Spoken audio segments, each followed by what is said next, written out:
Hola, ¿qué tal? Bienvenidos a su canal La Facción del Pensamiento.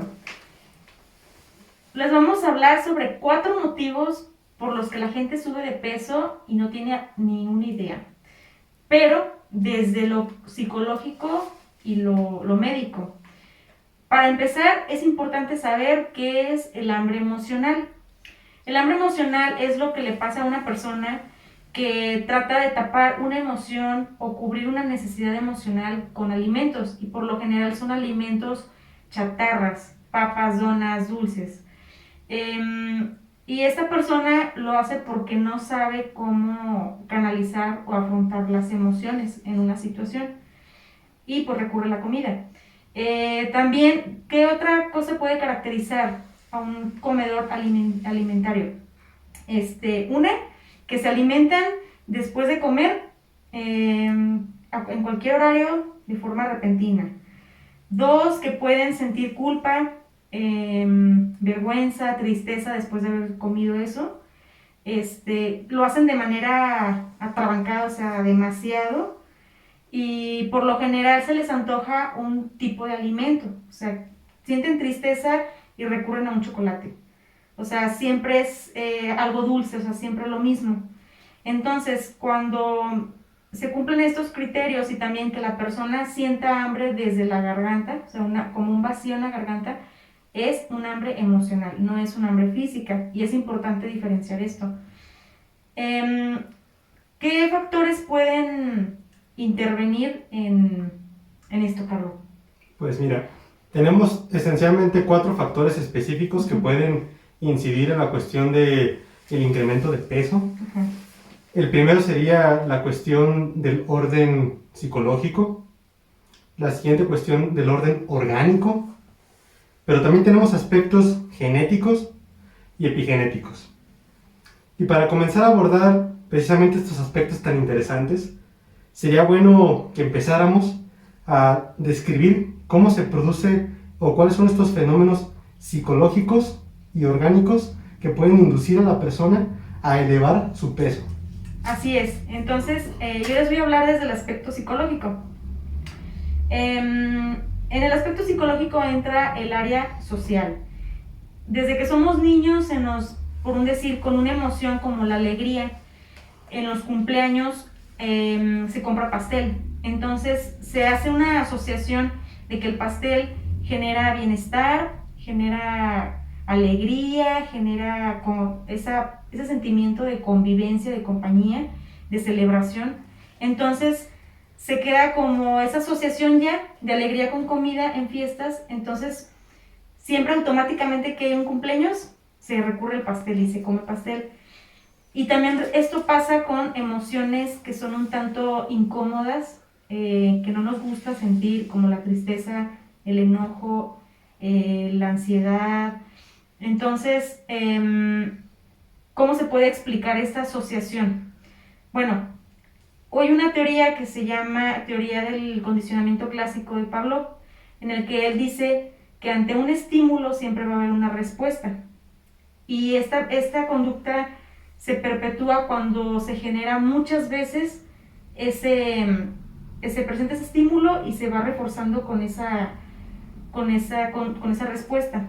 Por un decir, si a un niño le reconocen que sacó 10 de calificación con una paleta de chocolate, el niño va a crecer y conocer a un adulto y necesita esta falta de reconocimiento, o sea, que le falte, va a recurrir a comer chocolate. O sea, puede perpetuar este comportamiento.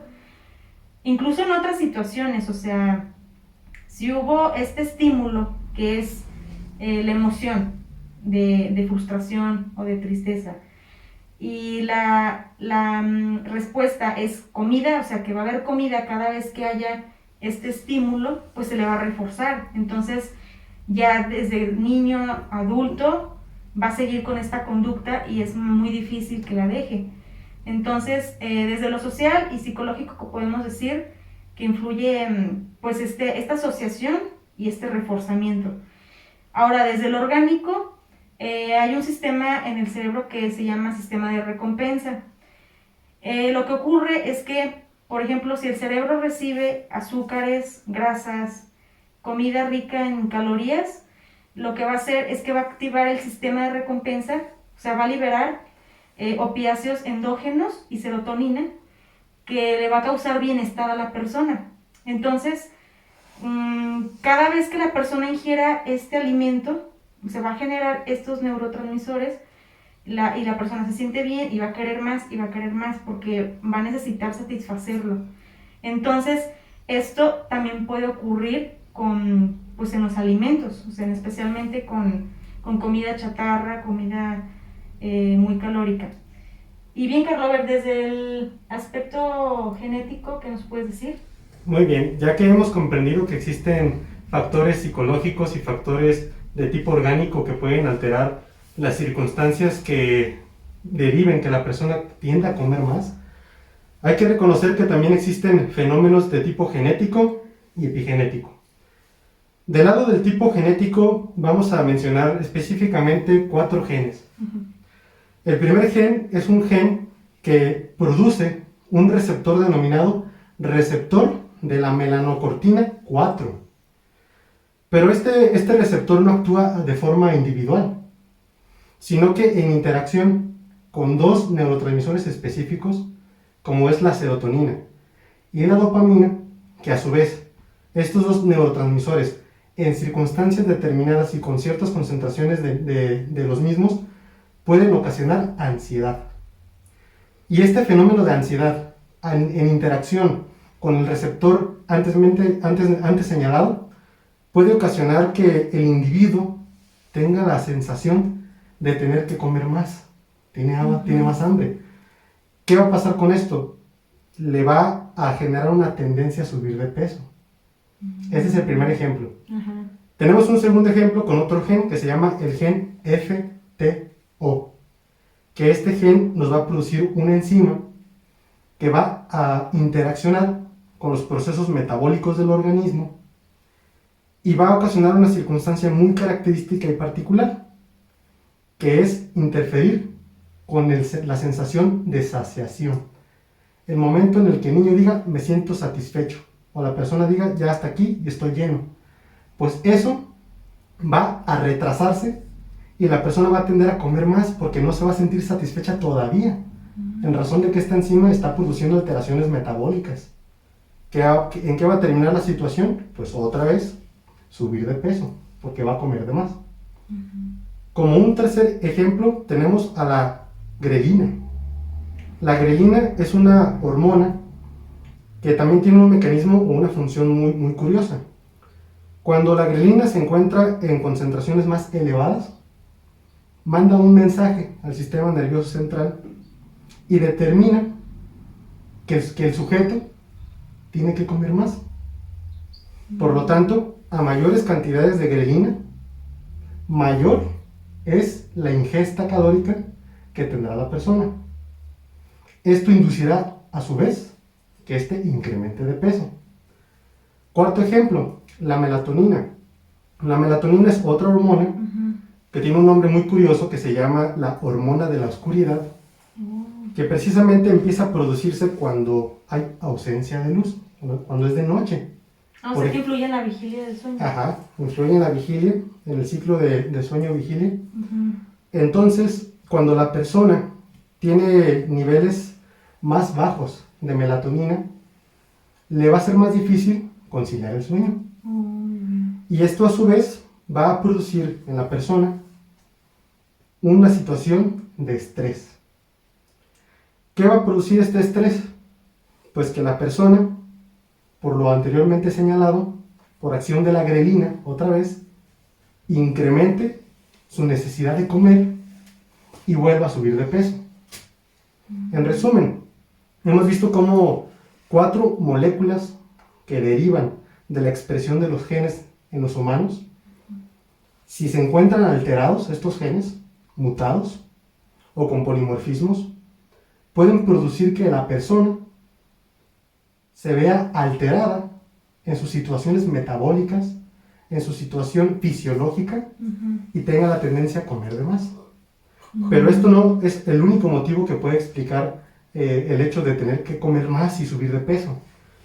También lo puede explicar la epigenética, entendiendo a la epigenética como la interacción que tiene el individuo con su entorno y que produce sobreexpresión o silenciamiento de los genes.